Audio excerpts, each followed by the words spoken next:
मैं doctor Nishi, senior IVF specialist from prime IVF.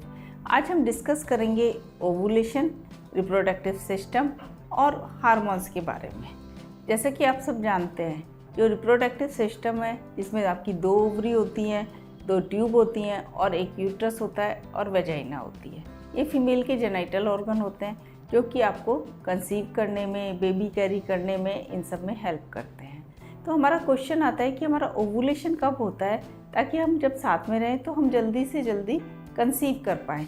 क्या होता है कि आपके ब्रेन से कुछ हार्मोन निकलते हैं जो कि जैसे कि ये एक ओवरी है और ये दोनों ओवरी हैं, ये आपकी ट्यूब्स हैं और ये यूट्रस है। जब आपके ब्रेन से हार्मोन निकलता है, वो कहता है कि एक डोमिनेंट फॉलिकल बनाओ, तो आपकी ओवरी में एक डोमिनेंट फॉलिकल बनता है।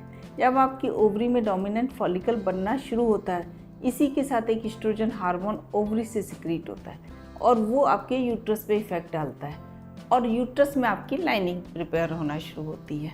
तो आप देख रहे हैं कि आपकी ओवरी में डोमिनेंट फॉलिकल बन रहा है, यूट्रस में लाइनिंग बन रही है। और जब वो फॉलिकल 18 to 20 mm का होता है तो आपका एलएस सर्च होता है, जो कि ये कहता है कि अब आपका ओवुलेशन होना चाहिए। जब ओवुलेशन होता है तो एस्ट्रोजन की इफेक्ट की वजह से जो आपका वेजाइना का म्यूकस है बहुत ही थिन हो जाता है, यानी कि वो ऐसे इस तरह से आप उसकी लाइन भी खींच सकते हैं, चिपकने वाला हो जाता है। तो उस समय अगर आप इंटरकोर्स करते हैं तो वो जो आपका सर्वाइकल म्यूकस है वो इतना थिन होता है और काफ़ी ज़्यादा मात्रा में होता है, वो स्पर्म को ऊपर ले जाने में, यानी कि वेजाइना से यूट्रस और यूट्रस से ट्यूब्स में ले जाने में हेल्प करता है। तो इस तरह से आपने, और जब आपका फर्टिलाइजेशन हो जाता है तो इसके बाद एक और हार्मोन होता है जो प्रोजेस्टेरोन होता है। वो क्या करता है, म्यूकस को थिक कर देता है और आपकी जो लाइनिंग है उसको भी थिक कर देता है। और इसके बाद जो एम्ब्रियो बनता है वो 4 से 5 दिन आपका ट्यूब में रहता है और आके यूट्रस में इम्प्लांट हो जाता है।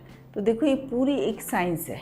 तो पेशेंट कहते हैं कि हमें इसमें किस दिन साथ रहना चाहिए, कब हमारा ओवुलेशन होगा। तो जब आपका एग का साइज 18 to 20 mm हो जाता है तब आपका ओवुलेशन होता है। अब ये पता कैसे चलेगा? क्या होता है, सबसे पहले आपको आपकी साइकिल लेंथ कितनी है वो पता होनी चाहिए। जिस दिन आपका फर्स्ट डे ऑफ पीरियड होता है और जब आपका सेकंड पीरियड आता है, यानी कि आपका आज 1 तारीख को पीरियड आया है और दूसरा पीरियड आपको 28 तारीख को आ रहा है, तो आपकी साइकिल लेंथ 28 दिन की होती है और आपका अंडा जो होता है वो 28 - 14 यानी कि 14 डे पे निकलेगा।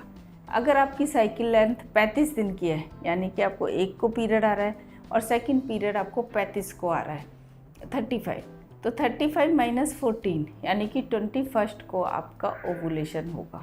पर ओवुलेशन ऐसा नहीं है कि हमने बोल दिया 14 डे पे हो रहा है तो अब 14 डे पे ही होगा।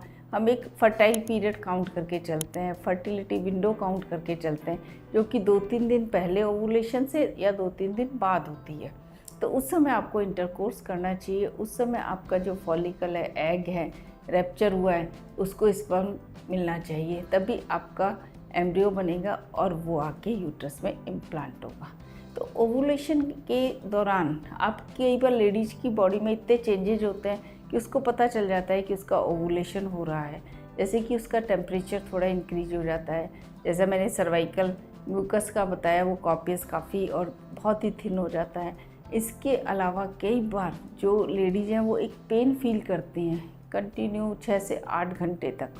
उससे भी उनका एक ही तरफ एब्डोमेन में पेन हो रहा है, कभी इस मंथ इस तरफ, तो इस तरह से उनको पता चल जाता है कि उनका ओवुलेशन हो है। कई बार उनके ब्रेस्ट में टेंडरनेस हो जाती है या वाटर रिटेंशन हो जाता है। तो उस समय अगर आप इंटरकोर्स करते हो तो फिर आपके कंसीव होने की संभावना बहुत ज़्यादा है। तो मैंने आपको रिप्रोडक्टिव सिस्टम, इसमें क्या क्या हार्मोन उसको सपोर्ट करते हैं उसके बारे में और आपके ओवुलेशन के बारे में बताया। ओवुलेशन के समय जो होते हैं, फीमेल की सेक्स की डिजायर भी बढ़ जाती है एस्ट्रोजन के इफेक्ट से, और जो स्पर्म होते हैं उनको अपने आप डायरेक्शन मिलता है। ये सब नेचर करती है, आप सोचिए। तो आपको अपना ओवुलेशन, अपना फर्टाइल पीरियड, ये सब पता होना चाहिए। पर कई बार देखा गया है कि जब हम पेशेंट को बता देते हैं कि ये आपका ओवुलेशन टाइम है, इसमें आपको साथ में रहना है, कई ऐसी कंडीशंस हो जाती हैं कि वो साथ में नहीं रह पाते।